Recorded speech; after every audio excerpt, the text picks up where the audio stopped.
জুমার দিন দুনিয়ার শ্রেষ্ঠ দিন হিসেবে গণ্য করা হয়। হাদিস শরীফে এ দিনের অনেক ফজিলত বর্ণিত হয়েছে। হযরত আবু হুরায়রা রাদিয়াল্লাহু তাআলা আনহু থেকে বর্ণিত, নবীজি সাল্লাল্লাহু আলাইহি সাল্লাম বলেন, আমাদের পূর্ববর্তী উম্মতকে জুমার দিন সম্পর্কে আল্লাহ তাআলা অজ্ঞ রেখেছেন। ইহুদিদের ফজিলতপূর্ণ দিবস ছিল শনিবার, খ্রিস্টানদের ছিল রোববার। অতঃপর আল্লাহ তাআলা আমাদেরকে দুনিয়ায় পাঠালেন এবং জুমার দিনের ফজিলত দান করলেন।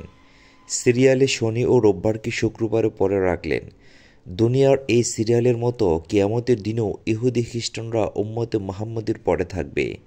আমরা উম্মত হিসেবে সবার শেষে হলেও কিয়ামতের দিন সকল সৃষ্টির আগে থাকবে। নবীজি সাল্লাল্লাহু আলাইহি সাল্লাম বলেছেন, পৃথিবীর যতদিন সূর্য উদিত হবে তার মধ্যে শ্রেষ্ঠ দিন হলো শুক্রবার। এদিনে আদম আলাইহিস সালামকে সৃষ্টি করা হয়েছে এবং জান্নাতে প্রবেশ করানো হয়েছে। এদিনই তাকে জান্নাত থেকে বের করা হয়েছিল।